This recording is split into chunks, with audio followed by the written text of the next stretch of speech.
Hello, Blenders, and welcome to episode number 134 of Real Blend, podcast that really wishes it was in Toronto right now.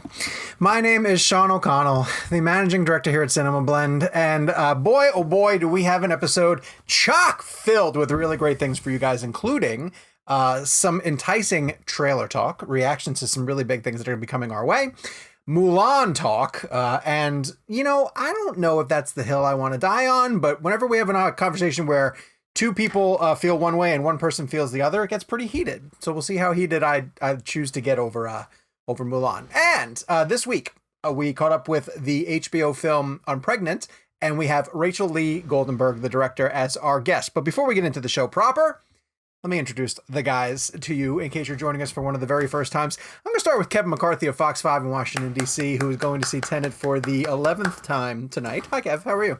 37th. Come on, Sean, get that right. Sorry, my bad. I'm trying to get to the Kevin Smith clerk's number. No, fourth time for Tenet. I've seen it 3 times.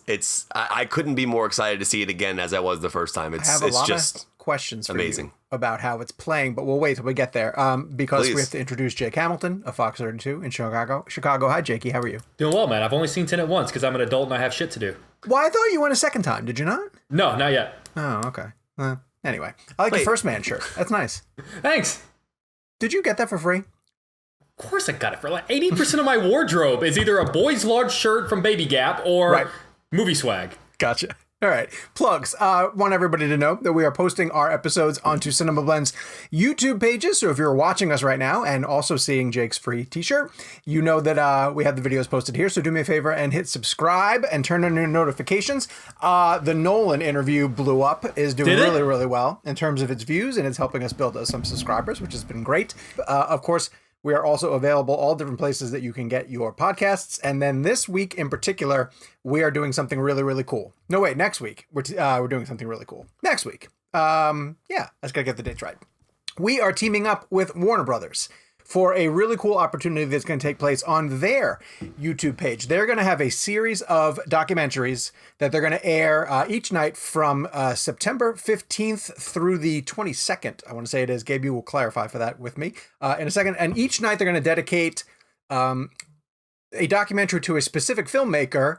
Martin Scorsese gets one evening. Clint Eastwood gets one evening. They have Frank Darabont and a documentary about the Green Mile. Stanley Kubrick is going to get an evening. And Warner Brothers asked your friends at Real Blend to host this series. And so we will have introductions that we're doing for the documentaries. And then throughout each one, we're going to be live tweeting it using our socials and using Real Blend's socials as well, too. So a really great opportunity that we're super excited for and thrilled that Warner Brothers asked us to do that. We're going to be kicking off with a quick intro to the filmmakers starting on. So, Gabe, what's the date? It's Tuesday the 15th, right?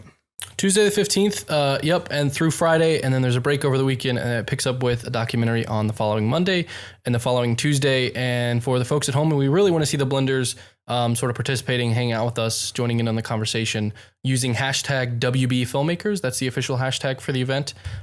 So, you know, we love chatting with you guys every week, and we want to see you come along and take a look at these documentaries and hang out. And just to clarify, the YouTube channel it's on is the Warner Bros. Home Video channel. Just to clarify on that. Okay. Yes. And it's cool. You can check the description. I'll have links and everything in there for you to find out where to stream. The Scorsese one specifically is geared towards Goodfellas. There's a Fury Road, a Mad Max Fury Road one, and George Miller. The Clint Eastwood one's kind of like a career retrospective, but it's geared towards Unforgiven. I mean, he's been kind of their golden boy for a long time, right? Oh, yeah, for sure. Has he worked with any other studio? Has it always been Warner Brothers? I mean, every time I've ever interviewed him in my career has been a Warner Brothers film. And I think he has an office on the Warner Brothers lot. That's awesome. He's one of the brothers. Yeah. Can you imagine getting to the point in your career where you just get an office on the Warner Brothers lot? Well, that's pretty great. That's pretty amazing. And remember that time we all got to interview him on the same day and got to share that experience? That was so And awesome. what is probably going to be his last on-screen performance? You think it will be? Oh, that's interesting. I think the Mule will be his last one. It's interesting. Yeah, it very well could be. Although you never know with him. He turns out a movie or two a year. Which yeah, is that's true. In between golf outings. Yeah, true. I want Unforgiven too. Forgiveness. Unforgivable. That's a stupid. Unforgivable. As long as you're not asking for Jersey Boys too, then I'm fine with that. That's just fun. My favorite Clint Eastwood story doesn't even involve me. It involves Kevin getting a chance to interview him haphazardly at Sully. And Kevin wasn't even supposed to interview him. Clint just decided he was going to hop into a room. And he was eating peanuts the entire time. So we have a number of photographs that we share in the Real Blend text chain. And one is one that I've saved that's just Clint with peanuts up to his mouth. I have never felt more honored for someone to talk to me with their mouth full and ever in my life than that moment. But like, isn't it such an interesting thing? Like, we've all interviewed him. And so, like, there is definitely this attitude of, like, he just genuinely doesn't care anymore, but I've never felt that attitude toward myself or the interview like, sure, he may sit in an interview and like eat peanuts while he's talking to you, but he's giving you such incredible like I've never walked out of a room with him and thought like, oh, that could have gone better. Like, he is still at 90, at nearly 90. Yeah. Oh, what a I cannot wait to see that documentary.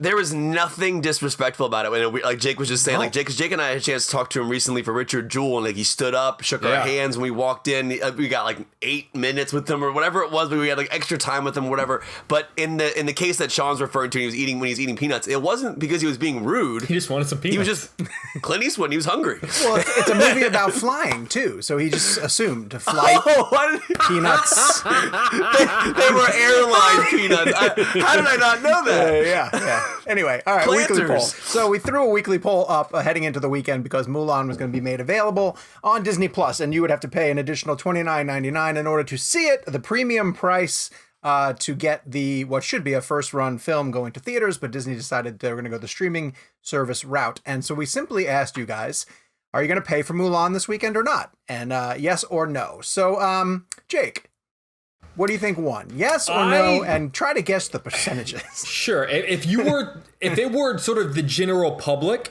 I would lean toward no. But because the people that tend to follow our podcast tend to be pretty big movie fans, I'm going to say that yes was the winning answer. Interesting. But I'm going to say that it's maybe not as big of a number as Disney Plus would like to hear. So I'm going to say it's going to be like a 55. All right. Your logic is sound.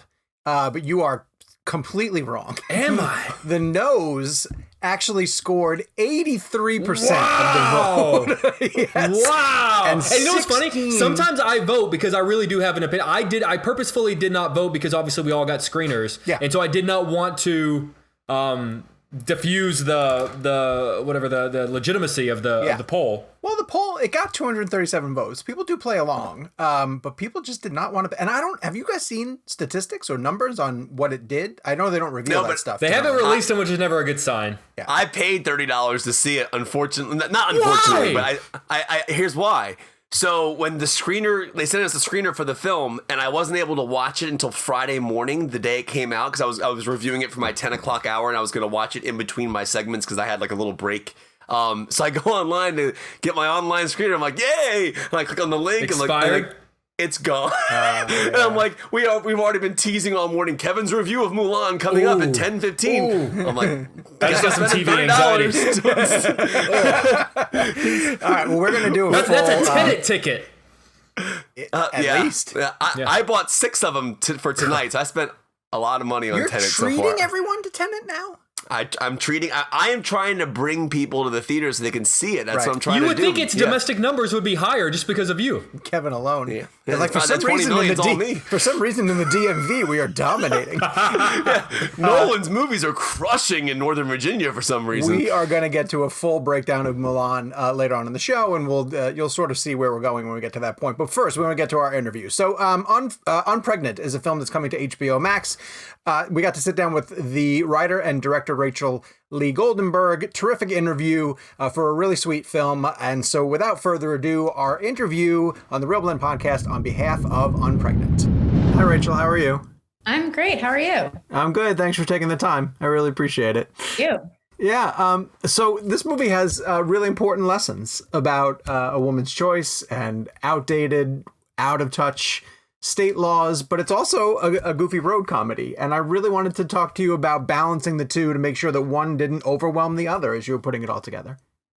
Yeah. Well, so the tone was sort of the whole thing in this movie, like finding the right balance. And what I was attracted to about it was I love things that are sort of hard to define and mixed genres and mixed tones. And so, the idea that this film has such an important message that, that she shouldn't have to drive 1,000 miles to have access to abortion, but that journey can become, derive all this comedy and all this adventure and all of these different actiony moments from that journey is why I think it's such a brilliant idea for a book and then for a film, and what made me excited to sort of roll my sleeves up and jump in as a director. So I have a 16-year-old and a 12-year-old. And I caught little elements of things that just made it very contemporary. Them constantly needing the need to update on social media and just stop and take pictures of things that resonated with them. What are some aspects or elements as you were going through the story that you knew you needed to include so that it appealed to a more contemporary sort of teenage audience?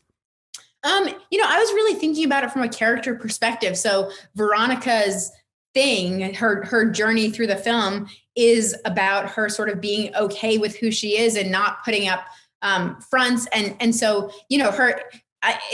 it's not that she, I'm not even criticizing the use of social media so much as that her use of social media is really to try to create this facade of look how perfect everything is and vibes and blessed and like everything's great. And so I wanted to, that was a device to show that she sort of had her head in presenting this image, and that that the journey is for her to figure out that she can be herself and sort of come back from that back into the real world.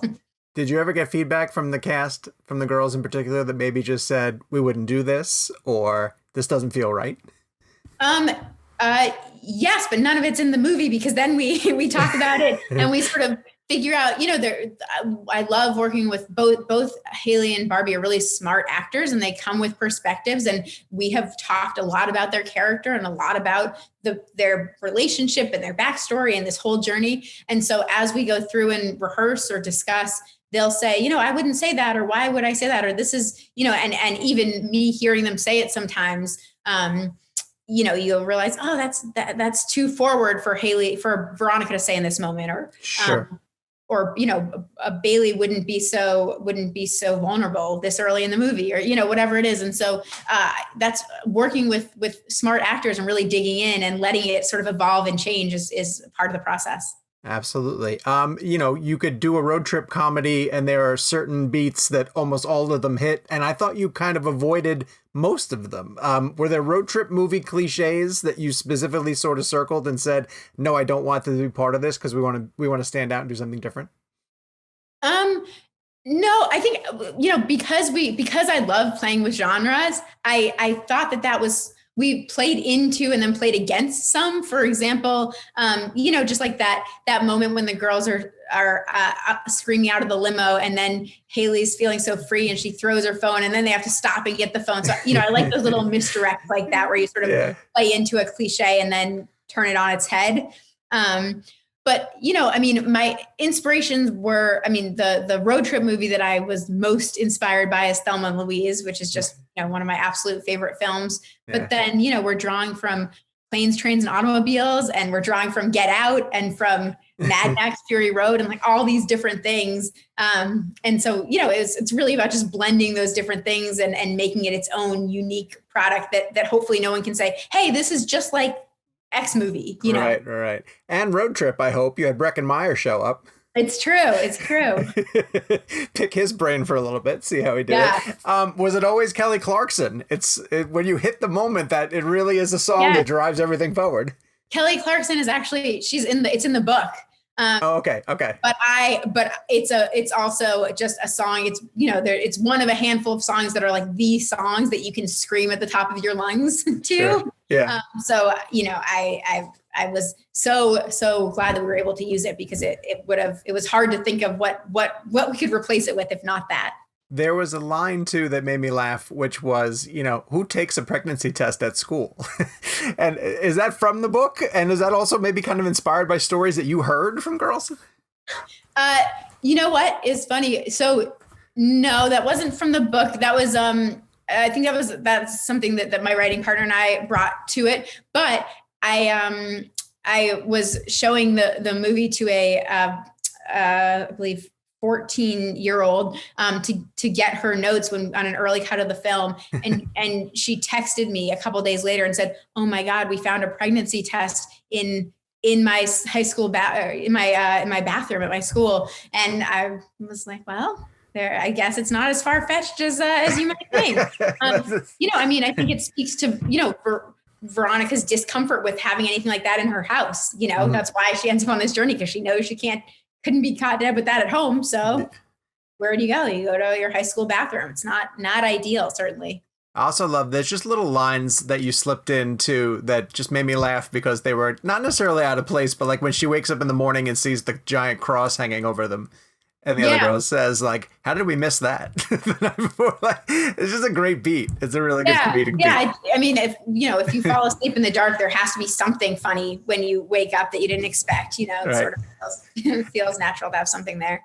I want to ask you to walk me through the staging of what I thought was one of the most beautiful scenes, which is them on the carnival ride. And them shouting out their true confessions, and your decision to sort of mount the camera so that it faces them and we're riding with them. Are they actually on a ride? How did you do that? They are on a ride. I am the mean director who made them do that ride 8 times for all our different coverage and shots. That scene is really important to me. And it was adventure even to find the right ride, the perfect ride where it's 2 people sitting next to each other. That's the right, that it's genuinely scary, but not so scary that you can't get any dialogue out. I think the first take, they didn't get any dialogue out. I think the first take, they were just screaming the whole time, but then we got some dialogue. To me, it's actually sort of a nice metaphor for the movie, because it's this serious scene where they're speaking their truths and it's this intimate conversation, but we put it in this wild scenario and made it cinematic and made it big and made this serious conversation become a total adventure. And so it's a scene that's particularly close to my heart. It was so moving. It was really moving. And I just love the way that you guys decided to stage that visually. So I'll get you out of here on this last one, because we see a lot of these road trip movies where people have to get to a certain destination by a certain time, and they're constantly figuring out miles and how much time they have to get there. How much thought goes into that? Is it legitimately accurate where you're actually looking at the map and figuring out where the protagonists are in different places and how long it would take them to get? Yes, I have. My writing partner and I have some intricate chart we made somewhere of like where they are, when, and what time. And it does all work. Or at least when we wrote it, it did all work. So it should all line up. Yeah. Cause we want, the visuals of having each state feel different was important to me, and each location they go to. And so really having that journey feel visual and feel specific, and not just like, I don't know, they're on the road, go, but like really caring about each moment and each step and each setting was, was part of the figuring out. Well, it resonated, and it carried it beyond their chemistry, which was really, really great. So I'm excited for people to see it. So thank you so much for your time. I appreciate it, Rebecca. I appreciate it. Thank you very much to HBO Max for setting up that interview, and I'm going to give my review for Unpregnant a little bit later in the show, but we want to get to talking points right now, starting with the Dune trailer. Okay, so full disclosure, we are recording this the day before the Dune trailer releases officially, and I'm the only one who was able to get a link to see the full trailer before it drops. However, these guys were both able to see the reel that got put before it. So they're gonna react to that. I will give a little bit more insight based on the full trailer that we saw, and by the time you guys listen to this, when we drop it, you will have all been able to see the trailer for Denis' new film completely. And one of the conversations we were having before the show even started is whether or not Warner Brothers expects to make a ton of money with Dune, whether Dune is going to make a lot of money. And it looks to me, specifically because we're getting part 1 of 2, very similar to what happened with It. Yes, very much so. But also, like, they invested a ton of money in Blade Runner 2049, and it's more big screen, epic storytelling science fiction from Denis Villeneuve, who people know from Arrival, and of course Blade Runner 2049, but a book that has a lot bigger following than probably the Blade Runner franchise. Do you think is Arrival his most successful film? Sorry, Jake. No. Prisoner? I would think so, because I think it crossed 100. I think it crossed 100 million domestic. Arrival made 203 worldwide, 102 domestic. I think that might be his most successful film. Might be. Prisoners. Oh, actually, no. technically speaking, Blade Runner 2049 would be because it made 250. I guess technically speaking. I guess if you look at the budget compared to what it made, I don't know. When it comes to the whole part 1 and part 2 thing, do you guys think that this film that's coming out hopefully this year is going to end in a cliffhanger and sort of a like, oh my God, part 2's, or do you think they're going to play it safe? Because remember with it, like if it had just been on its own, it would have been fine. Like they implied like, okay, we have to come back if we're adults. I like part 2. But it could have just been on its own. And in fact, whenever, I don't know if you remember when it ended, the title card actually says "It Chapter 1," and I remember people in my theater was like, "Wait, what do you mean? What do you mean Chapter 1? What does that mean?" And I was like, "Oh, actually, they come back, and it's not as good." So I'm curious as to if Dune is going to end with like a Dune chapter, if it's going to imply that there's more to it, or if it's going to be sort of its own self-contained movie. So so to Jake's question, I then have questions as well, kind of feeding off what Jake is saying. So all right, so to clarify, the movie that Denis made, the 2-part film we're going to see, is based on just the first book, correct? Yeah. Okay. Well, there's only one book. Are there other books? There's a bunch other of other Dune books. books. In fact, his son took over it at one point. Right. No kidding. So I guess my question is this: who on here has read the book? Gabe and Jake. Did Jake finish it? Okay. Jake finished it. Okay. Where in the first book do you think would be a good breaking point? Like, if you do you remember at all like a point in which the story could have? Like, I'm hoping to Jake's Gabe. point. But wait, this is spoilery because I asked Gabe this specifically, and he thinks he knows, but it's a spoiler to kind of reveal it.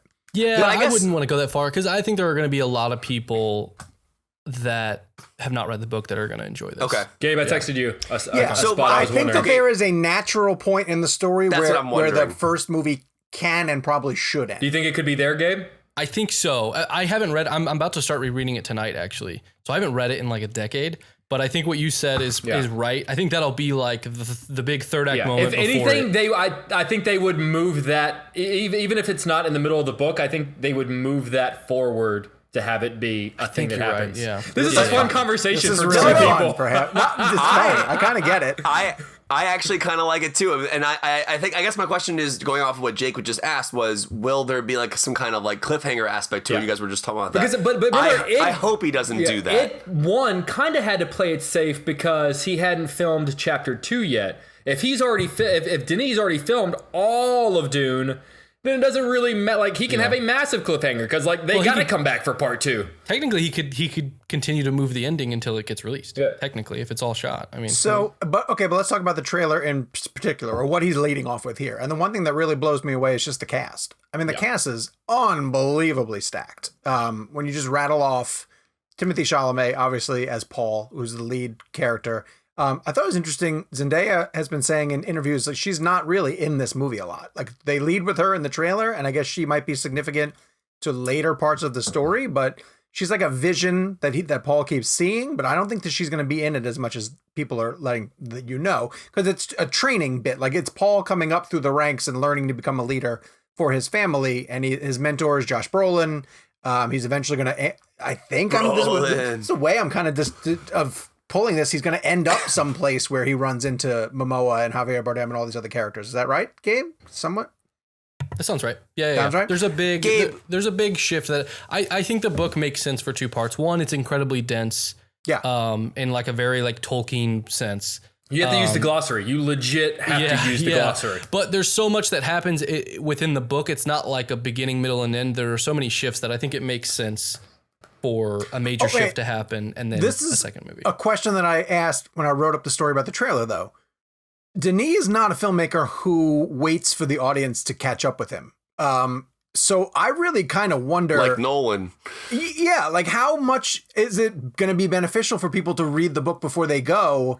Because I don't think Denis is going to be the type of person who holds your hand. If you're saying it's the type of book that you need to use the glossary to keep up, like, am I going to be totally lost? Whenever I cracked it open and started reading chapter 1, it feels like you opened it in the middle and just started reading because it very casually uses terminology that there's no way you would know what it means. But I think that won't be an issue of one. I think that Denis, I think Denis is just an incredible visual storyteller. I think he knows. I think it'll be important to him that the audience be able to enjoy it. Yeah. But so much of the glossary thing that you're doing is because there's not a visual element. There are things where like you see in the trailer, like there's like a woman who's like, you know, teaching him or something like that. But you can see the way that she's dressed and the way that other people are dressed, that she's a part of some sort of, you know, organization, like a nun or something like that. You know, like there's enough visual context clues that I think he can build all the stuff that you would maybe reach for the glossary to be like, okay, what does this random word mean? I think he can kind of fill in the blanks for you visually. Gabe, give me the story pitch on Dune. If you were to explain it can simply. I do it too? Jake, go ahead. Like if you were to, honestly, I'll be honest with you. I have not seen Lynch's movie, and I do not know a ton about the Dune story. So for me, I'm planning on seeing the film without reading the book. So if you were to pitch that to an audience, how would you explain it? I would say that this book was a major influence on George Lucas and the first Star Wars. So think of Paul Atreides as Luke Skywalker. Yeah. Okay. And he kind of like has to go to Dagobah to train, and he has to sort of learn what it means like to be a Jedi, which is the Dune, like the Dune, you know, or the Dune version of what's going to drive me nuts is if audiences see this and they don't know enough background on it, and they're like, oh, they just ripped off Star Wars. Yeah. So that's, I would say pretty much exactly that. And I think what I usually tell people is that what Tolkien is to like fantasy, Frank Herbert and Dune is to sci-fi fantasy. Like I think it's on that level of invention and sort of world building. It's very big, but exciting. Ooh, the sandworms. Yeah. Going back to the question about how dense it is and how confusing the film might be, and kind of what Sean was saying. You know, when you're a filmmaker like a Chris Nolan, for example, with Tenet, you obviously have final cut. It's almost like you make the movie you want to make and you just put it out there because your name is, you know, that big of a deal. Is Denis at that level? And the reason I ask that is, do you think Denis had to take notes in regards to from the studio saying, I need you to make this a little easier to comprehend. I need you to, you know, because I feel like Nolan probably wouldn't take those notes. I'm assuming that he's just, you know, it's his work. I don't think Denis has the kind of power over Warner Brothers that Nolan has. In the sense, because I mean, I would sort of use the junket comparison. Like if we're at the junket and we're at the Tenet junket and we don't get Nolan, we're like, oh my God, like that's the name. That's a good point. If we're at the Dune junket and we don't get Denis, like, okay, sure, but there are a lot of other people that we could be getting that are, you know, that are equally big names. Here's the thing though, I don't think you adapt Dune unless you're going to do do it right or don't do it, right? Yeah. Yeah, but Tenet is the type of film where if it doesn't make sense to the audience, Nolan made the movie he wanted to make. And like obviously we're seeing from reactions, people are having trouble understanding some of it and going back and revisiting it. I'm just wondering if Dune's going to be that loose.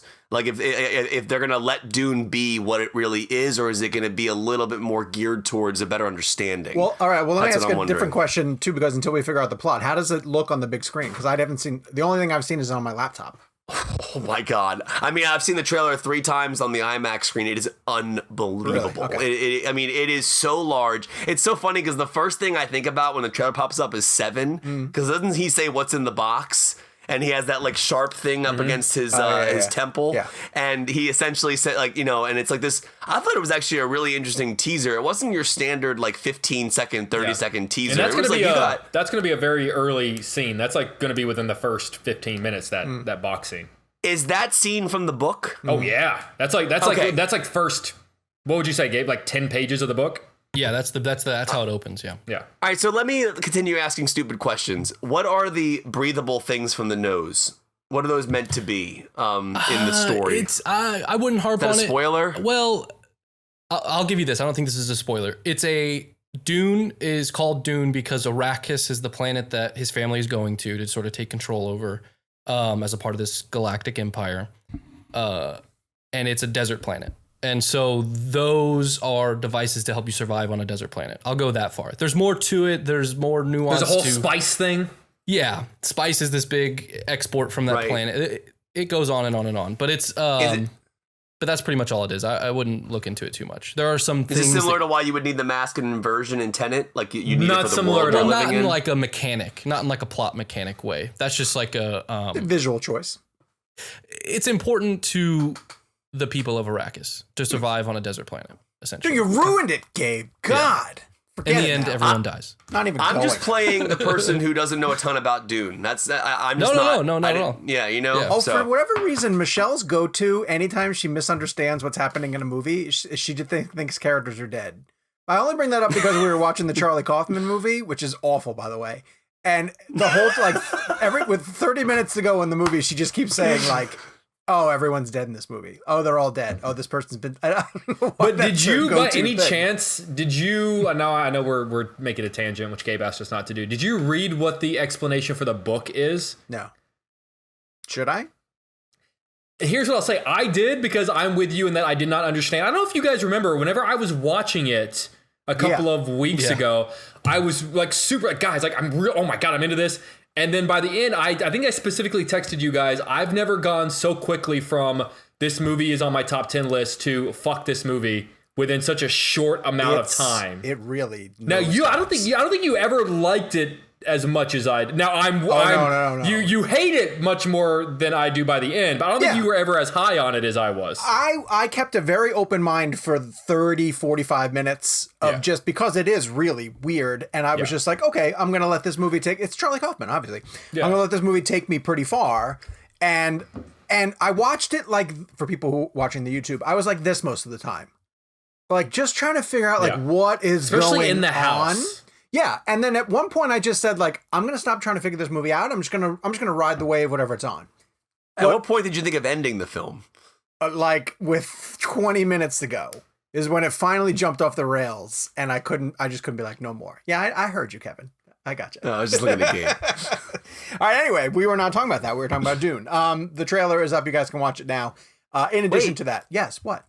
How's the trailer? Tell us how it is. You've seen it. Oh, it's amazing. No, it's amazing. I mean, it looks phenomenal. I don't know what you guys saw as part of the teaser, but most of the same thing. It still just looks like there's a part of it that's heavy on character introduction, right? Like here's Timothée Chalamet, here's Rebecca Ferguson, here's Oscar Isaac. Well, there's a lot of that in the the teaser was sort of like his hand in the box with the needle to him. And then it sort of felt like it was quick cuts of like, here's all the people we have in this movie. But did you get the great Pink Floyd song? The haunting version of Pink Floyd? It's Dark Side of the Moon. They have a new, I don't know whose cover it is, but they use a version of Dark Side of the Moon in the trailer, and it's phenomenal. It just fits the visuals. So it's great. It's like the first half is like character montage introduction, and then it hits a moment where it's like, boom, here's just all of the big screen Denis stuff that's coming in. It's like ships and deserts and Momoa with a knife and all this amazing stuff. And then it ends with the sandworm. Did you see the sandworm? Did they show the sandworm? The sandworm's not in? Okay, so the trailer ends on a massive sandworm, but with a perspective shot of two characters, and one of them's Timothy, and I think the other one might be Momoa. I'm not sure. And in the frame, the way that they are with this sandworm, it's massive and it's amazing. Yeah, it's great. It's great. And it looks incredible, and I can't wait for you guys to see it. It's gonna be really, really phenomenal. So anyway, Dune. The other trailer that dropped is for Rebecca, which is a adaptation of a classic novel, but the main reason that most of us know it is because Hitchcock adapted it years and years and years and years and years ago, very early in his career. But this new version is from Ben Wheatley. It's coming to Netflix, and it stars three people who I think are perfectly cast in it: Lily James, Armie Hammer, and Kristen Scott Thomas. What did you guys think of the trailer for Rebecca? Okay, here's the deal. If the purpose of a trailer is to make you want to see the movie, right? Mm-hmm. So I watched this trailer. Sure, yeah. And what it did was make me want to go back and watch the 1940 Rebecca. No kidding, like, really? It just, like, why? Like, because it didn't really feel like they made any effort to give a different angle other than, like, it's shot with newer technology and with different actors and it's in color. Like, I mean, if they'd set it in 2020, maybe they'd try to do like a different kind of twist on it. But like, why? It almost like boils back down to the whole like Disney live. Like, why would I watch that when the other Rebecca exists? Oh, because I just think Lily James and Armie Hammer look really great in those parts. There are certain actors who you can dress them in period garb, and it fits them better almost. I think Lily James. looks out of place in contemporary films. The only time that I think she really fit, how many has she actually done now that I think Baby about Driver? it? Is Baby Driver. And I thought she fit in that mold, but she just seems destined to be in things like Downton Abbey. Or this version of Rebecca or Cinderella, which she's in. Okay, sure. I think she's great in that. So, but like, do we need this? I know this is such a cliched argument when it comes to remakes, but like, do we need this movie? I'm truthfully looking forward to it. I thought it looked really beautiful. Honestly, like my first thought was, ooh, I'm going to go back and rewatch the Hitchcock one before this one comes out. Yeah, and I'm excited about that idea. I'm excited about having an excuse to go back and watch the old Rebecca, and not so much excited about the prospect of like I'm going to have to watch the new Rebecca too. Well, and Kev reminded us, so it's on Criterion. They have a Criterion version? Yeah, I just ordered the Criterion for Hitchcock's film, 1940, which I'm looking forward to seeing it. So 80 years. I want to say it was a Best Picture nominee, or did he get a Best Director? I know he never won. His only Oscar. I know he never won, but I want to say Rebecca was a Best Picture winner. Gabe's going to produce and look that up. All right, I think Rebecca won something. Yeah. So let's get to that when it comes back around. So it's starting to feel like, and part of the reason why I talked about missing Toronto. Yes, Gabe. Sorry, it won Best Picture and it won Best Cinematography. Hey. So, but did Hitchcock get an Oscar for producing? That might be his only Oscar. I think it was Old Selznick was the sole producer, is all I'm seeing noted here. I only see David O. Selznick. I was pretty early in Hitchcock's career. He might not have been producing it yet. These days, that's why so many directors try to get producing credits. So that's interesting. Because whenever, and I this was a screw up on my part. Whenever I was interviewing Oliver Stone and he showed me his Oscar, he said, "This is for Platoon." And I said, "Was that director or picture?" And he said, "No, I didn't get the one for picture." He goes, "I probably should have, because I was like a big part in that movie being made. So I should have been producer on it." He goes, "Now I wish I had been." But he only got the director one. I mean, not only got the director one, but he won for Best Director, but didn't get to take home one when it won Best Picture. Wow. You guys want to talk about how the producer role has changed in 80 years? At least on IMDb, the only producer that I see listed is David O. Selznick. Oh, and who's nowadays, an incredibly prolific producer, but this is the only producer listed. Nowadays, movies have like 12 producers. Yeah. Well, now they have to, like, when it comes down to deciding who gets the Oscar for Best Picture, they really don't they have a committee that kind of determines, okay, how much did you actually have an impact on this movie? And they sort of they'll scratch off, but they'll be like, okay, like you don't get it, you don't get it, you don't get it. Okay, you had it, like you would get it, you would get an Oscar. That way they don't have like 30 people up there grabbing Oscars when a movie wins Best Picture. Isn't it also strange that executive producer is a lower person on the producing scale than just producer? Is it I really? always thought I always thought executive. Like executive producer usually to me implies it's a pretty big celebrity name. But usually to me, I always take executive producer as like a big name that like gave them some money but didn't really have anything to do with it. Like a lot of times, like you'll see like Brad Pitt, especially with all of his Plan B stuff. You'll see Brad Pitt as executive producer. He probably wasn't on set or didn't do much, but he probably helped fund it.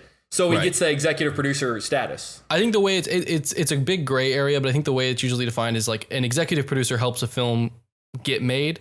A producer, depending on the type of producer, because there's different roles there, are actually spending the day-to-day getting it made, making it, doing all that. They're more important than the executive producer.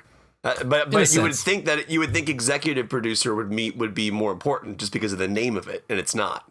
Right. When I was, and this is a genuine story that relates. It's not meant to be any kind of a humble brag or anything. But whenever I was 18 and I was doing some work with the local PBS station in Houston, I helped produce a documentary called The Last 24, and it was about the last 24 hours before a big theatrical production opened in Houston. And when we were gearing up for like the Emmys to like put it up for the Emmys for consideration and stuff, we genuinely had to have a sit down discussion for each person that was listed as a producer. Okay, how much did you do? Like, what did you? Like so that way, whenever the nominations came out for Best Documentary, if we were nominated, we had to know who was going to like actually get a trophy. And we there was seriously names were broken down in terms of like that guy didn't really he kind of helped us get it on the air, but he didn't really do much, and we kind of had to break down each role to determine. Did you make the cut? I did make the cut. Good for you. So, did you get nominated? I did get nominated, but then I lost. Oh. That was one of the most important lessons I've ever learned in my life, because we were nominated for Best Documentary and then a couple of other technical stuff. And throughout the night, we kept winning, like Best Cinematography, Best Direction, Best Writing. And so different people at our table were getting up and like going and like getting there, and to the point where I was like, shit, like I'm 18 years old. I'm about to win my first Emmy. Like and I was like planning, like, okay, I need to walk around that table and I need to move past them. I got to scooch past that guy. No. And I was like, I had it determined like how I was going to get to the stage. Even though I wasn't even going to be the guy to speak, like we'd already determined there was like the main guy was going to speak. And then I'll never forget, like we got beaten by a documentary about a chicken. it was like, and the Emmy goes to, and I was like getting like about to stand up, and I was like, Clucky the chicken, and I was like, what do you mean, like a documentary about it? Like it was, but honest to God, that was one of the most important lessons I've ever learned in my entire career. Don't you know, Jake? You have to give the approving. Oh yeah. I did not. I did not get. Of course, it was Clucky. I think my like if they'd had like the still frame, like as they were pulling away, it would have been me going like. They should give Oscars to the people who have to not win, because that's like the performance. The performance that they give when they don't get their name called is genuinely brilliant performing. Dude, I've gone down so many wormholes of watching Oscar reveals just to pay attention to the people who don't win. But it's amazing. Oh, it's great. Yeah. But by then they almost know. Yeah, but these days, they're so, because it's the last award given out after like 30 awards. So like, you know who didn't know? Glenn Close.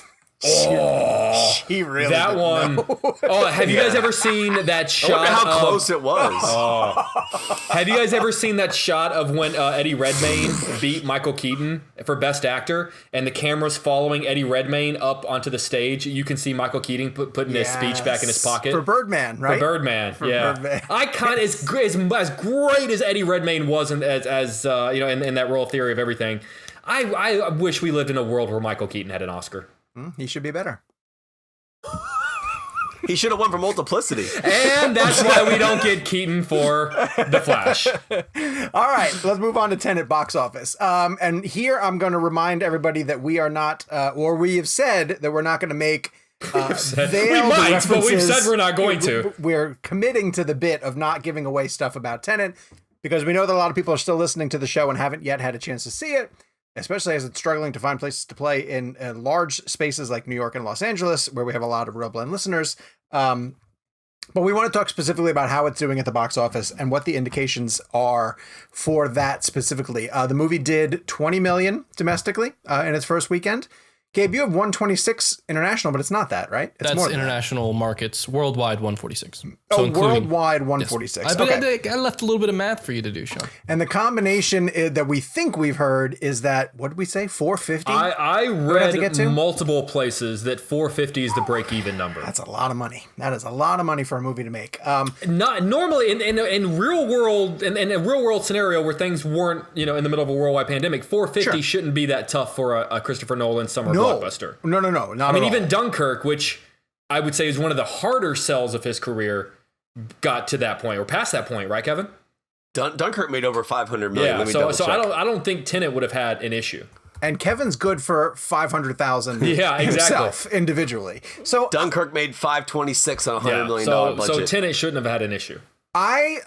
So it's impossible not to judge these numbers against the idea of how theaters are opening. Yeah. And people who are trying to compare it to past openings of other films, it just seems that's ridiculous. Like all of those normal measures feel out the window at this point for me. So when I saw 20 million, my initial reaction actually was, damn, that's really good, because I thought that all theaters are at reduced capacity. Not even the majority of theaters I guess the majority of theaters in the country are open, right? Sean, here is the major thing that we have to remind people of. It's the theaters are not open in New York or Los Angeles, two of the largest movie markets in the entire country, and San Francisco.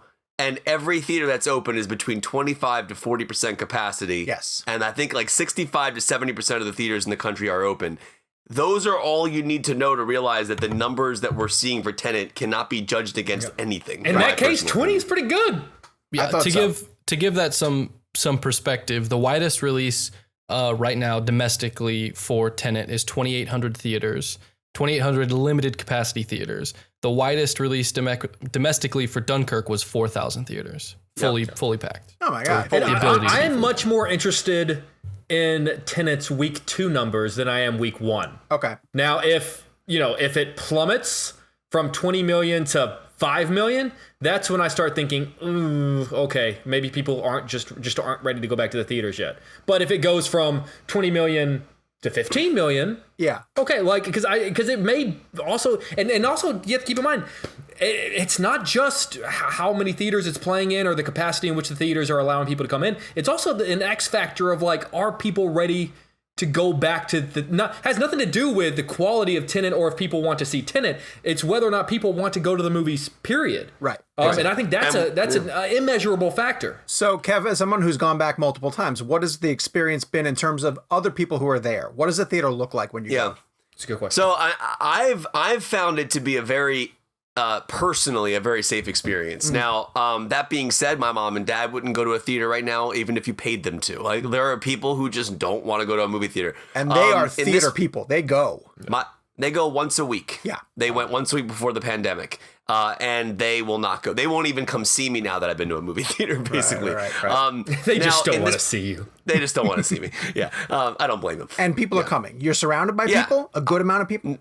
Yeah, I mean, it was like, for me, it was me and my wife and her friend Lauren, and then there were like people scattered throughout the theater in their different sections. Everyone had a mask on.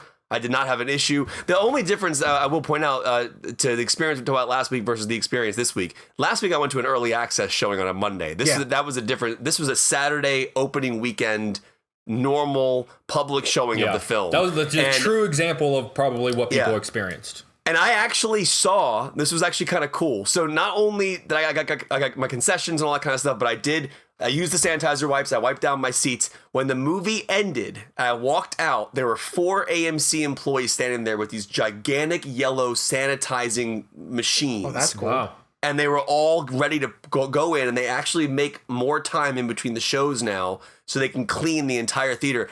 I'm not kidding when I say this. I would feel comfortable eating off the armrest of my seat. I would never go that far. That's how clean it was, man. Wow. I'm telling you, I've never seen. I've walked through theaters with sticky stuff on my feet, armrests having all that gunk and nasty stuff in it. For me, it was like I felt like I had a private theater. You know what? But unfortunately, all those machines were inverted, so whenever they went in, all the sanitation just came off the seats and went back into the big yellow machines. I'm torn between theaters that have cloth seats now versus the ones that are more like that vinyl material. Or this was like a leather, like they're leather recliners, and for me, again, it was it was cool because it was noon on a Saturday and people were just rolling in. It was like the old days. People were just walking in. Everyone looked excited. Everyone had masks on. It didn't feel that weird, to be honest with you. But again, personal threshold, whatever you're comfortable with. I agree 100% with Jake that the second week number is going to be really interesting to see. I don't expect it to. I would love it if it stayed consistent. I don't see it necessarily going up. No, it's not going to go up. I hope it doesn't come down a whole heck of a lot. What I hope that it does is send an indication to the other blockbusters that are behind it that it's okay to try it. Like, is Wonder Woman 1984 comfortable now? You know, are they going to use 20 as that mark?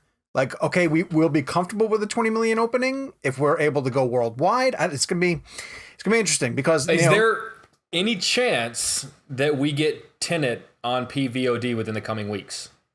No. Where they try out the like, hey, we'll put it in theaters for a month and then any other movie, yes. That movie, no. Okay. I don't think Nolan would let that. If Unhinged isn't on PVOD, Tenet's not coming. Yeah, but the difference is that people want to see Tenet. That's a good point. I'm sorry for all the. Oh my God, Russell Crowe is going to be so mad at you. I will say this: I do think Wonder Woman's going to have a bigger opening. It's a bigger film. Wonder Woman's a bigger film than Tenet. It is. I mean, Wonder Woman already, and it's a superhero film. It's name recognition. Tenet is an original film, story. Arguably, a superhero movie should do better. A sequel should do better. I think Wonder Woman's going to have a bigger box office open. I don't think that's even a question of comparison because, like Tenet, for example, I'm sorry, Dunkirk, I think it was like a $55 million opening. I could be wrong. It's somewhere around the $50 million opening. And that was pre-pandemic in 4:3 4,000 screens. Then you had Tenet do 20 million on 2,800 screens with no New York, no LA, no San Francisco, and 30 to 40% capacity. Here's the thing, though. Nolan would earn waves of goodwill if he released it on paid VOD. If he just relented and let more people see it. How long afterwards? I say a month. Yeah, I think a month is fair. Is fair. It's not. He got his theatrical run. Yeah. But there's people who physically are not able to go see it. It's just there's no theater open near them. And if he believes I know he believes in the theatrical experience. I think that's amazing. But if he also just believes in the movie as itself, he should want more people to be able to see it. And so I think a month is fair. I actually, and this is going to sound crazy as somebody who's we're all theater advocates. I mean, I'm seeing the film multiple times. I think after a month, I would think that's fair. Kev, then you wouldn't have to go to the theaters. Now. You could I'd still go to theaters. I would still go. I do want to sort of throw something out there. I'm curious to Sean specifically if you agree with this. For people who are keeping up with the box office reporting and sort of the tracking, and be very weary of who's writing it and the potential slant that it's taken. And what I mean by that is I know exactly who you're talking about. A lot of press out there that are quite honestly annoyed or perhaps even borderline angry at Nolan and or Warner Brothers because either they haven't had a chance to see the film or potentially maybe they did not get Christopher Nolan for an interview. And that has the potential to... I'm not saying that. But I'm just saying that I have read some very interesting perceptions of how they're skewing these box office numbers. Yeah. And I can't help but feel like, do you just have a little bit of a chip on your shoulder because you haven't seen the movie yet? Like, are you rooting for it to fail unfairly because it has not benefited you personally?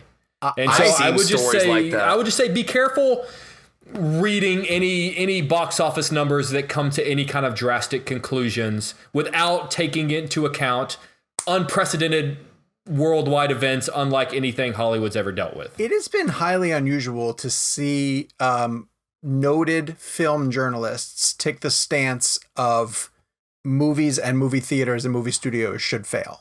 Like, I don't understand that perspective. I understand the idea of I am making a conscious choice to not go to the, like, that is your right, and that is a right I respect. And what I don't agree with is, and I've seen this, and I know you guys, I assume you guys have seen it too. It does seem like there are people who are actively rooting for Tenet to be a disaster to almost justify their choice. Like it almost feels like, especially a lot of the people that are in New York or LA, like I couldn't be a part of this, therefore I hope this movie fails. I want to ask a hypothetical.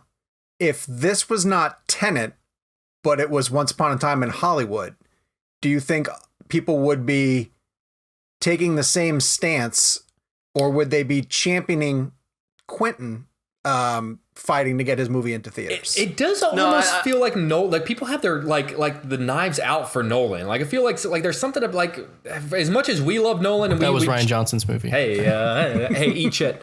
But it sort of feels like people kind of coming for Nolan. Yes, that's what I'm saying. That if Quentin was the one pushing this, I think there's a lot more people in the film Twitter atmosphere that would be backing Quentin. Yeah, he has in a way that they are not backing. But what did Nolan do?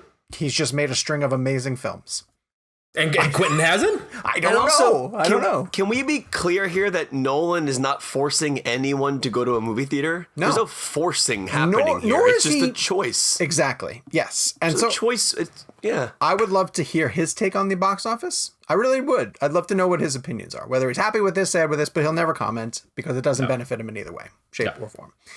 Let's jump to a movie that did go to paid VOD. Paid, I'm going to mention, because even though you're a subscriber to Disney Plus, you paid an additional $30 to see Mulan. I found this to be unusual in the fact that when I watched it, and I'm going to lead with the fact that the original animated feature is not a sacred film to me by any stretch. I don't even know what year it came out, but whatever year it came out, I was not paying attention to Disney animated films at that point anymore. So I maybe have seen the first Mulan, the animated Mulan once, if even that. So I thoroughly enjoyed this live action retelling of it. I thought it was epic. I thought it looked great. I loved its use of locations. I love the sets that it built. I thought the main actress was fantastic. I really just got on board with the storytelling of it. I actually did a video review for it, and where I called it Disney's take on Game of Thrones. Yeah. And then you guys watched it and weighed in, and Jake came in hot with how much he hated it. And then so Kevin sort of fell in the middle. It's so bad. I can't see how we are that far apart. Bad. It's not, but that's bad the thing. movie. Why is it bad? Explain to me why it's middle bad. of the road. No, it is bad because one moment it feels like it wants to be this historical sweeping epic that captures a moment in history and really and then one moment it actually feels like it's a live action recreation of like the shticky, like some of like the animation jokes, because there's a lot of stuff in the world of animation that plays in animation that just doesn't play in live action. And it felt like they couldn't decide which one they wanted to go to, so they were sort of tiptoeing in both. There were a lot of the sequences that kind of just felt like they were like shot, like it just looked cheap to me, honestly. I don't get the. That's where I push back. I thought the location shots looked really great. And the edit, it was so like rapid, like it felt like it was like made by a lot of inexperienced people that were capitalizing on our goodwill for this story. I didn't think any of the performances were any like notable at all. Are you talking about Solo? Hey. What are you referring to here? It was not good. And here's the thing.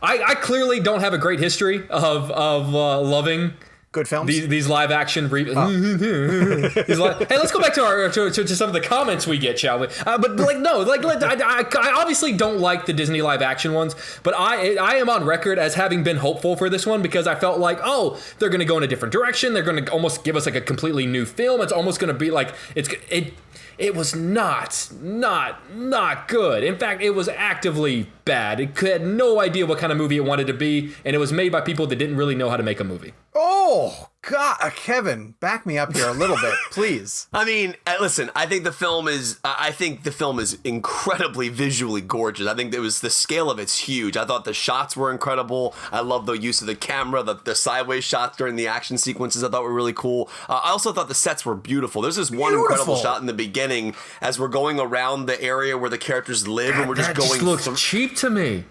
It looked like it was real set. No, that looks so cheap to me. It looks cheap. They filmed in New Zealand. What? It's like the mountains and the scenery. It's all sure, legit. like that. But like this, the sets themselves looked cheap to You're me. nitpicking, Jake watched Larry Crown again, didn't you? Yeah, you watched Larry Crown again. I'll tell you what. I'll watch Larry Crown again before I watch Mulan. I'll tell you that right now. I mean, all right. On a serious note, I thought the problem I had with Mulan. I don't think it's a great film. I don't think it's a bad film. I think it's just right in the middle. I think there's some great elements to it. I think the performances were great.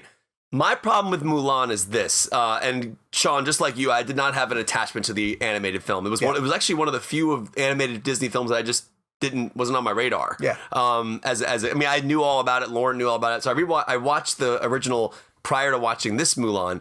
And I think the thing about the first Mulan that I love so much is that the journey the character goes on, the adversity she has to go through in order to become the character we see at the end of the story, there's an uphill battle to that journey that you root for her actively. You're going uphill against the pressure. In this film, it felt like it was just too easy for her to get from point A to point B, in the sense that they didn't, I don't think they gave the character... They didn't give the character enough adversity, because the whole point of the story, at least from my perspective, is that we're all equal. Men and women should be able to choose what they want to do with their lives. Mm-hmm. And the idea that a woman has to marry and not become a warrior is a ridiculous notion. And I think the idea of giving her a quote unquote chi, the aspect of her kind of like a superpower almost cheapened her arc as well. I felt like, why can't she just be a woman? And that's the reason why she overcomes this adversity. So I felt was that in the animated movie, though? Because I don't know anything about this chi. That was I don't very remember new to me her also. having a chi. And I was talking to a friend of mine named Lauren's friend Lauren, who's a huge Mulan fan. And these were actually sentiments that she completely agreed with. She was saying that, like, I don't know why they had to give her a chi in order, or this, whatever this superpower element was. It almost like felt like she was the one. It almost felt like the Matrix, where like she had kind of like she was Neo. And it's like, she could have just been a person.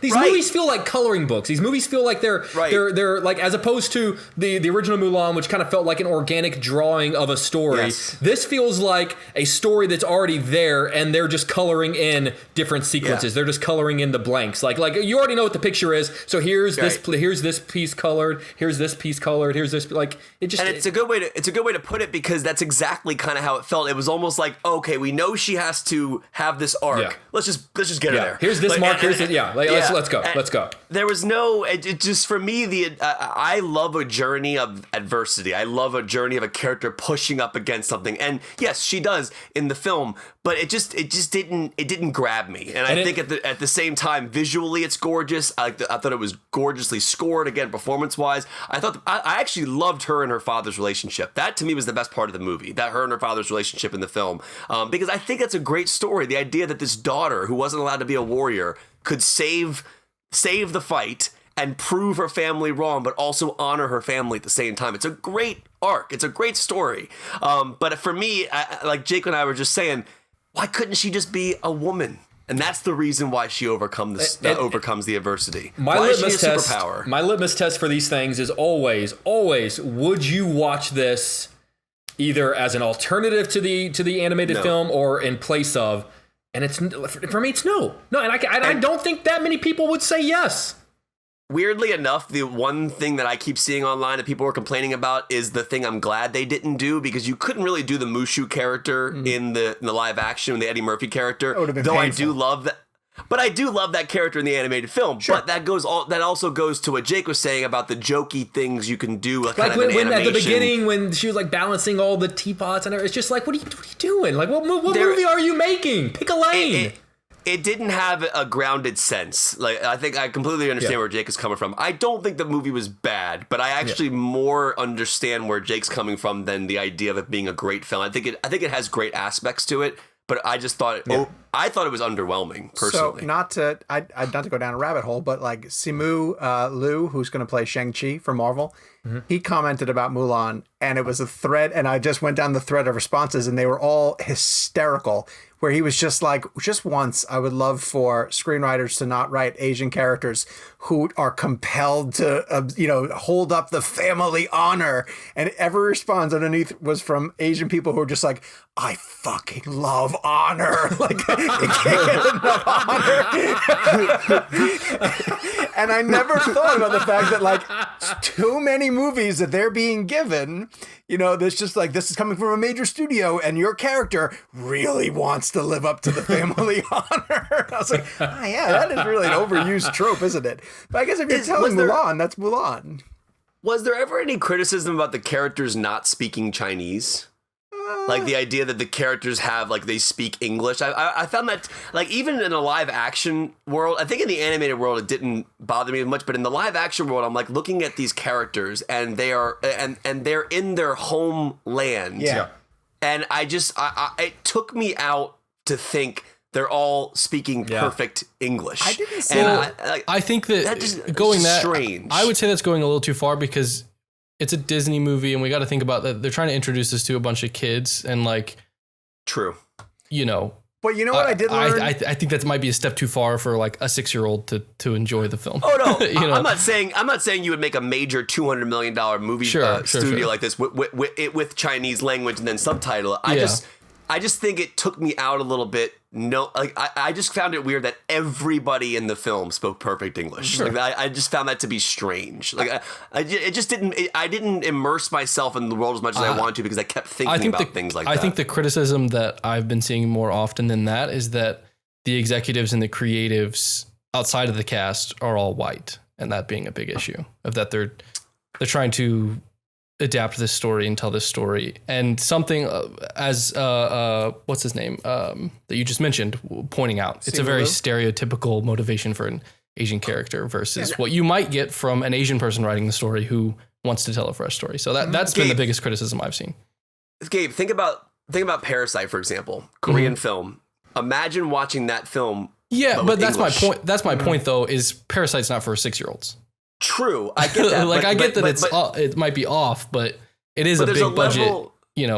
Imagine if when they make a Disney was Batman like- movie, they dub it in Spanish in Spain. You know, Imagine if Like, Disney if dropped they- Mulan with subtitles and was like, "Read, kids." But at that, like, almost at that I point, like then it becomes like a subtitles. Crouching Yeah, but- Tiger, Hidden Dragon thing. Like then it sort of because it Right. kind of felt like they were going for a crouching. Like the action sequences to me, Yeah. Yes. were Again, watered down Crouching Tiger. to ground this in what I think agree. their target audience was, to point to our weekly poll, while only like 20-something% of people said yes, they're going to buy it, the comments under that were emphatic yeses from parents who were saying, a movie for my kids to watch right now after all? Like, Yes. yeah. Like, so again, to ground that in what the audience is, like, Sure. we I got can to see think of that. the 6-year-old kid who needs to be able to It's enjoy an interesting.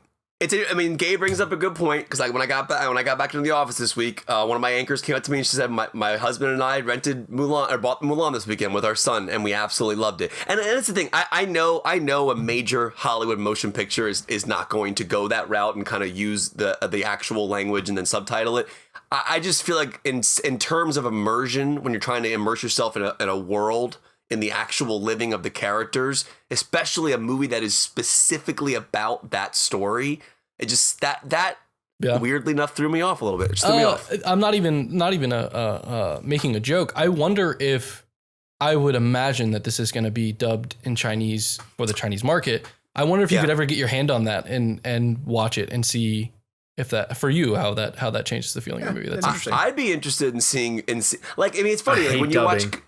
think about dubbing. I don't like subtitles. I do, but think about Kill Bill for example. A major motion picture. Anytime we're in an Again, environment, it's not for 6-year-olds. yeah, Like, that's true. I'm that's just the saying, point. but there is a level of immersion you lose. Yeah. in that particular Sure. instance, I think. Yeah, but there's a level of complete understanding that a 6-year-old loses Yes. if they have to try to read. I want to see subtitles. I get it. Quentin's Mulan. Is what I would like to see. Honestly, 10th and final That would film. be amazing. all animated though, or black and white. Has there ever been a $100 million American released film that was in the actual language of the story? Have we ever seen something like that? I'm gonna Crouching guess. Tiger doesn't count because it wasn't. Made Yeah. Crouching It was a Tiger. Chinese film. Ang Lee made that as a Chinese Yeah. film.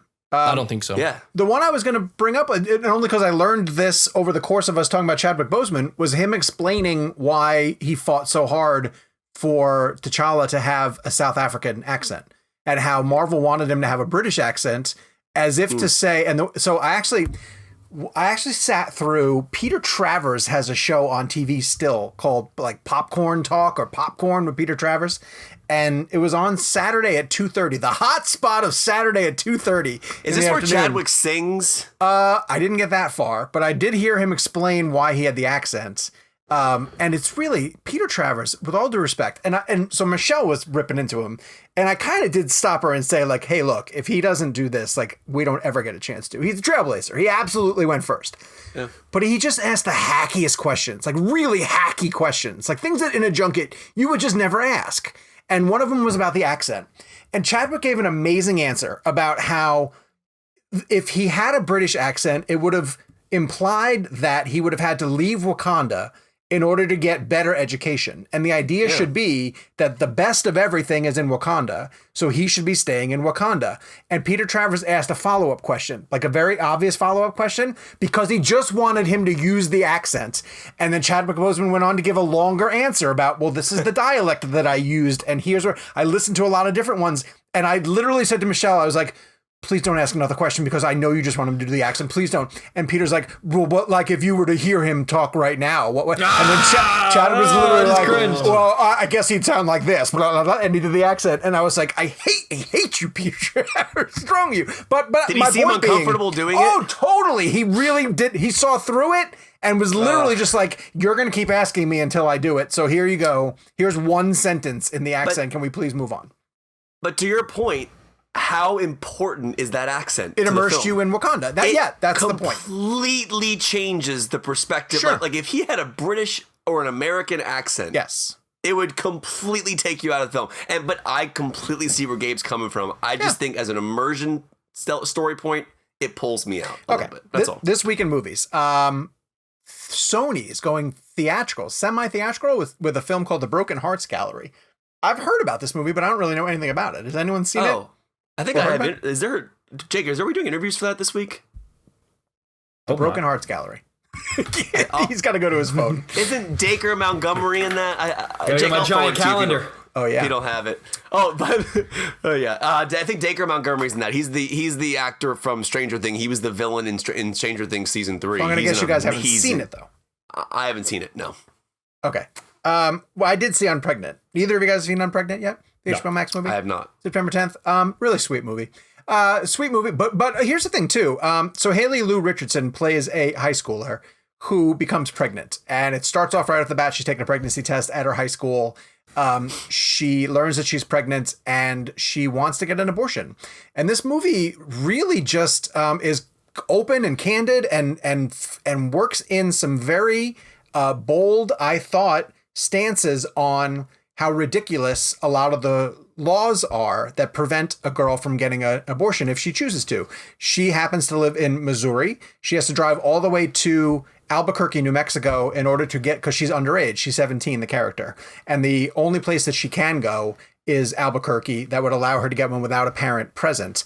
And the point of the movie ends up becoming, it's a road trip movie. She goes with a girl who, an estranged best friend who she grew up with, but the two of them grew apart in high school. And this is the only girl who she kind of trusts to take her on this trip. And the girl also has a car.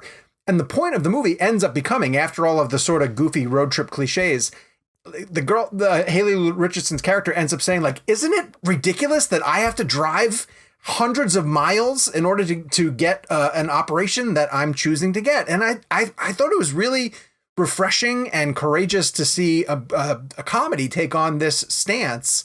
And it just fit. All of that stuff fit. So I love the message. I think the two leads had fantastic chemistry. It falls a little bit too much into, when you're on a road trip comedy movie like that, there's a bunch of plot contrivances that you watch and you're just like, okay, this would never happen. Like at one point they're talking about, oh wait, I don't want to give that away. That's too much of a twist. Anyway, there's a bunch of things that happen that end up like leading to a few cameos where you're just like, all right, this wouldn't happen at this point now. But you ride it out because the two of them are really, really good together. It ends up being really, really sweet. And I loved the progressive messages of just saying, hey, look, this is my choice. And it's ridiculous how laws are written in today's day and age that prevent me from being able to do those things. So Unpregnant, check it out on HBO Max. It starts dropping on September 10th, so a little bit earlier than the weekend. Let's roll into this week's Blend Game. And we were talking about Chadwick Boseman and his contributions to Black Panther. To continue to honor the legacy of the actor and the work that he left behind, we are playing hashtag ChadwickBosemanBlend, where we're giving our favorite Chadwick Boseman films or performances, specifically because we're discussing an actor, and I would like Kevin to go first. Well, I mean, I'm going to go first, but I'm also Sean. I guess we can just go together. I think we have the same one.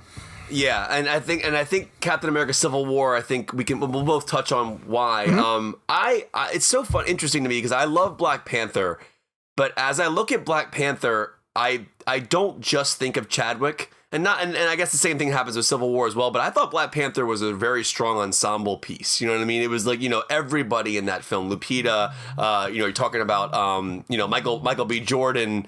Everybody in that film was incredible. It was a pure ensemble piece. Yep. And for me, when I look at Black Panther, yes, I love Chadwick in that film, but I much prefer his performance and his arc, in my opinion, personally, in Civil War. I love what happens with his sequence with his father. Obviously, that I don't love his father dying, but I love the idea of like what it does to the character and kind of how it builds the arc of the character. And I think that for me, learning more about him through being introduced in Civil War. Oddly enough, my favorite Tom Holland appearance in the MCU is in that film as well. Mm-hmm. And he's had his own Spider-Man films as well. But I think that Chadwick's performance in Civil War, it was the introduction of the character. I thought that within a scope of all these characters in this insane airport sequence, I still honed in on his performance. He was that good. He stood out so much as a supporting character within Civil War. He held his own weight. Like, I feel like Civil War, while it was a Captain America film, it felt like very much like an Avengers film. But I do think that Chadwick's performance as Black Panther stood out. I mean, specifically that chase on the street with the flip over with the motorcycle. Remember that whole sequence? It was it's unbelievable. I actually think Civil War is probably my favorite rendition of seeing Black Panther on screen. Wow. I love the Black Panther film, but I genuinely love Civil War. And I think that his performance in that is incredible. Well, and part of it is because it's for the first time we're seeing a lot of the choices that he made to bring the character to life. Yeah, emotionally. You're hearing the actor for the first time. You're getting a sense of the people who are committed to him, because you get some of the people who are around him. They do an amazing job. Again, the Russos, who's surprised, but they do an amazing job of not just introducing him, but making sure that his arc in that movie is significant. It's nuts when you think of the number of things that happen in Civil War and no one feels shortchanged. Tony Stark gets a legitimate arc. It's a Captain America movie. They tie T'Challa's journey to Bucky, so that's important. Spider-Man gets introduced and is proper. Like, all of the heroes have significant things going on, and the Russos don't drop any of them. But the reason why I picked Civil War also is because, just like Kevin said, and he's right, I almost think, and it's not a slight to Chadwick in the least bit, but he gets overshadowed in Black Panther by almost everyone else. Everyone else is so good, and especially Killmonger. Especially the performance of Michael B. Jordan as the villain. And there's times when the villain is more colorful or flamboyant or choose a little bit more scenery in a movie and they overshadow their villain, or they overshadow their hero. It's easier for the villain to sort of stand out. And I think that a little bit happens to Chadwick in his Black Panther movie, as great as that film is. So I'm also picking Captain America Civil War because I just thought he made a commanding first appearance as a significant role. And I told this story, I forget where I told it now. I think I tweeted it. I drove down from Charlotte to Atlanta to see a press screening of Captain America Civil War because we weren't getting a screening of it in Charlotte. It was an opportunity to see it early. And for me, it was Spider-Man's introduction into the MCU. And I couldn't have been more geeked. Like, literally just the hyper nerdiness powered me through a drive to Atlanta, 4 hours down for 7 p.m. screening. And I was not staying over at night. So when I got out of the screening at 9:30, bordering on 10 o'clock, I turned around and drove home. And I would have done it 3 nights in a row if I needed to, because I just needed to see that movie. And the first comment I gave to the rep when I walked out of the screening, she said, "What'd you think?" And I said, Black Panther was incredible. Because I didn't love Black Panther growing up. I'm not invested in the character, but Chadwick was so commanding in that part that was my first initial reaction to responding to that movie. And that's even with Spidey coming on. So I'm also choosing Captain America Civil War. Jake, are you also choosing it? I'm not. I'm actually choosing Black Panther, which it's interesting because I actually prefer Civil War as a movie. Yeah. But I prefer his performance in Black Panther because I understand the argument about the ensemble thing. Because it's such a massive ensemble. But I think the reason that I am picking him in Black Panther is because I would argue, despite the fact that it is such a massive ensemble with such an incredible collection of characters that do a lot with a little bit of screen time, I still think Chadwick Boseman towers over that film. And even a portion of the film in which he disappears, he's still there. And really, oftentimes, even though we had seen him in another Marvel movie, Black Panther was kind of like the origin movie. We at least see he becomes Black Panther and all the struggles it gets to that point. A lot of times, even within the MCU, these origin stories tend to be a little bit of paint by numbers. There are certain beats they got to hit to get them to that point. But I just felt like because he had already been set up and we sort of knew who he was able to fit so much of that character into that first origin movie. And because he was able to fit in so many different story beats, was able to show such a wide range of emotions with this character. And I mean, he showed strength, he showed vulnerability, he showed weakness, he showed he died, there are so many aspects that he was able to fit into that one movie, so much so that I like the movie Black Panther. It's not one of my favorite MCUs. It's probably middle of the range for me.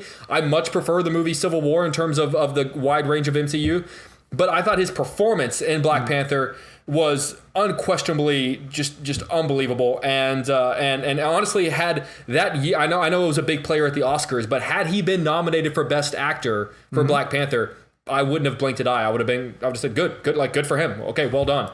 And just imagine what he could have done with Black Panther 2 with the foundation that had already been laid. I know. Yeah, I mean, and to Jake's point, though, I will say this. To lead a film like Black Panther is a lot of work. Yeah. I mean, you're the lead. Mm-hmm. And the weight on his shoulder. Yeah, and I remember like when I spoke to him for Black Panther specifically, I reached out to his drama, his directing teacher at Howard University. Oh, cool. And she gave me a question to deliver to That's Chadwick so cool. about being a leading man, leading actor in Hollywood. And the question was about the idea of kind of like, what's it like to be a leading man in the films that you're in? Like he was talking about, Get On Up, 42. And he said, how did he react when he pulled that video out? I mean, Chadwick Boseman was like, he's a super chill guy. So he was just like, oh, it's my teacher. Like he was like, it was a cool moment. But like he wasn't the most explosive like type of interview. He was very like chill, very serious, I found, but in a very respectful and great way. And I remember him just going through this amazing answer about what it's like to lead a film and and how the lead actor of the film is also kind of a director of the movie. He is the character is the one that kind of has to tell the other actors where they are and what they're doing. It's very much like a director being the leading man in a film. Not saying that a leading actor of every film directs the movie, but there's a sense of responsibility that person has. So to Jake's point, it's actually interesting. Black Panther is probably the tougher performance because you're dealing with the leading character. You are the leading man in the film. So I actually go both ways here. And as much as I like Black Panther, I do prefer Civil War. But at the end of the day, the weight of what Black Panther meant and what he was able to do as the leading character, I do think is something that you can't deny. Have you guys rewatched it since he passed? Have you guys? I watched Black Panther. Yes, I watched it 2 days after he passed away. It hits differently, man. Yeah, I'm gonna be honest. Now, Apple TV is pushing it hard. Whenever you're in their main menu, it's one of the first things that it's like, hey, like we have. And I gotta be every time that image pops up, it's a little bit of a gut punch. It's hard, I'm not quite sure I'm ready to rewatch it just yet. I think what's interesting about Black Panther on a rewatch is, and apologies, by the way, anybody on video, I was on my phone. I was texting one of my producers from work. I apologize to anyone think I was being rude. I don't think anybody does, but anyways. Kevin, why did you we text juggle me? a lot. I don't think. No, I know. I don't think Sean's shirt is stupid. Why are you texting me that? Explain. My producer was asking me a question about something from Your work producer is Gabe. That's all the producer you have. Gabe. All right, so real quick, though, one thing I will say, though, is that when it comes to Black Panther on the rewatch, there's a scene when he goes to visit his father in this afterlife type of scenario, and that scene hits way differently, knowing where we are now, and with him passing away. Going back real quick to Civil War, the one thing I want to say about it, and I touched on this in my explanation. I think what I love about Civil War, Sean, is that he stood out so much. Yeah.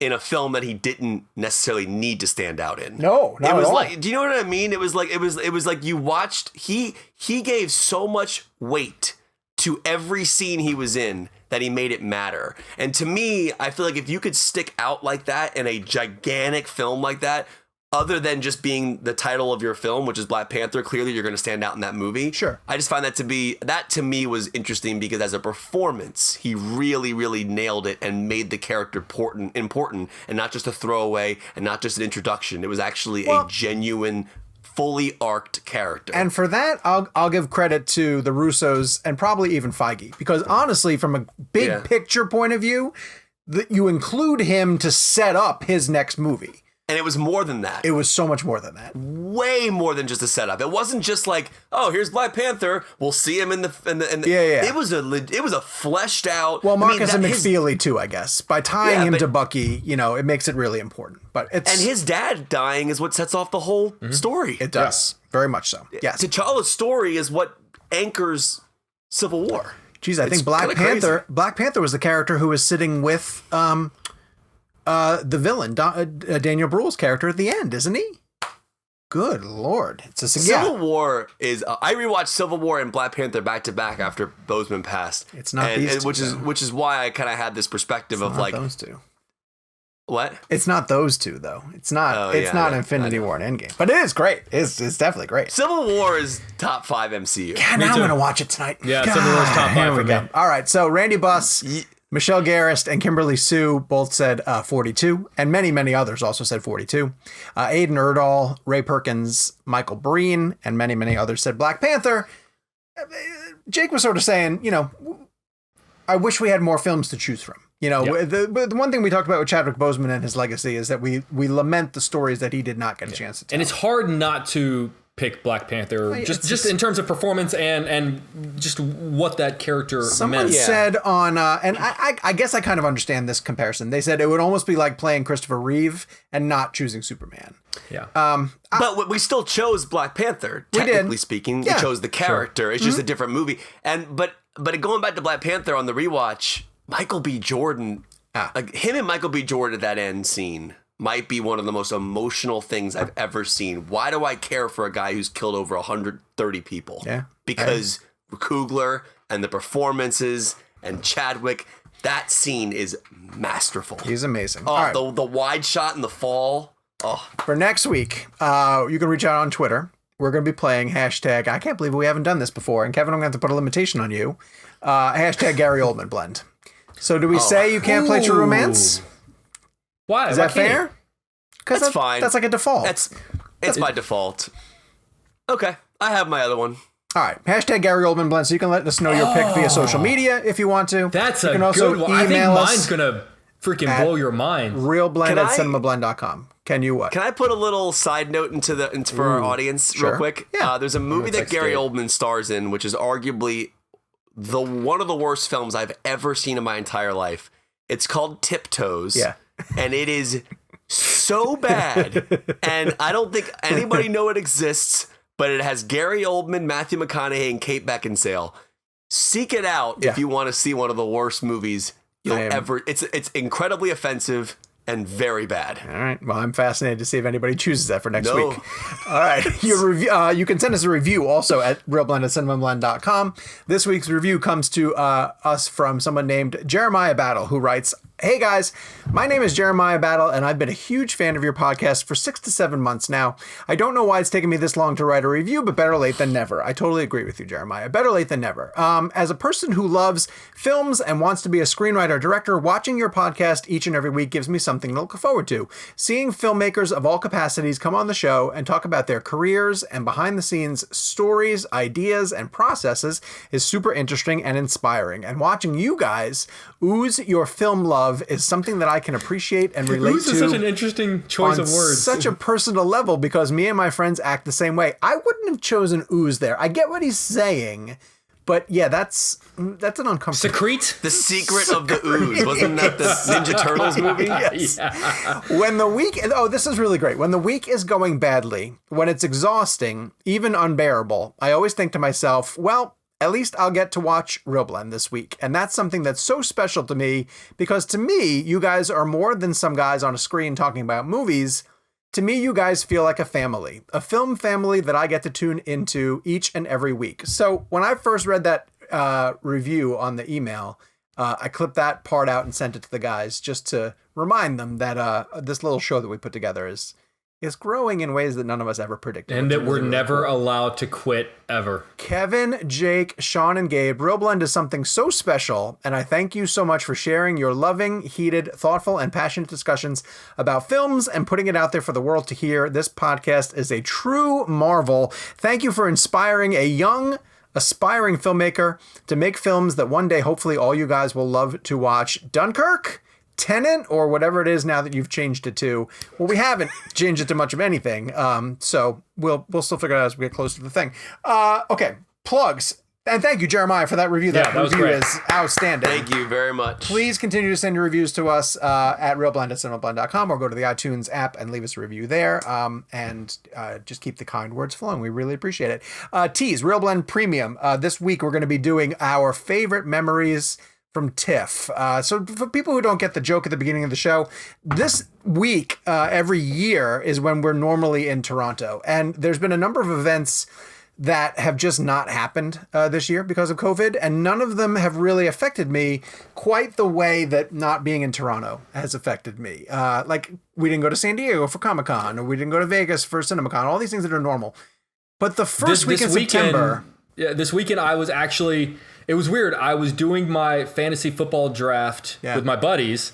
And at one point, someone was like, why have we never done it over this weekend before? Like, why is this the first time? And I kind of thought, like, why is this the first? And I was like, yeah, because I'm normally in Toronto. So I normally can't do the fantasy football draft this time. It hurts. So we're going to do a Real Blend Premium episode and talk about some of our favorite memories of being up at that film festival, which has been truly outstanding. If you guys want to subscribe to the Real Blend Premium and you haven't yet, go to bit.ly/Real Blend Premium. So until next week, you can follow us on social media at Jake's Takes, at Kevin McCarthy TV, and at Sean_O'Connell. You can drop us a review on iTunes, which means a ton to us, and we will be back here next week with all new. Oh, and there's also a bonus episode, which you probably could have listened to by now. It's Bring It On, Peyton Reed and Jessica Bendinger, the screenwriter, and they're celebrating 20 years of Bring It On. So you can download that right now. It's available for you. And we'll be back next week with all new episodes of Real Blend. Until then, The Curious Case of Benjamin Button. I like that movie. Don't be a menace to South Central while drinking your juice in the hood. You want to get the Wayans brothers on? I don't think Fincher I directed love that dude. movie. I don't think Fincher Have you guys directed not that seen movie. that? Oh, it's amazing. I love that movie.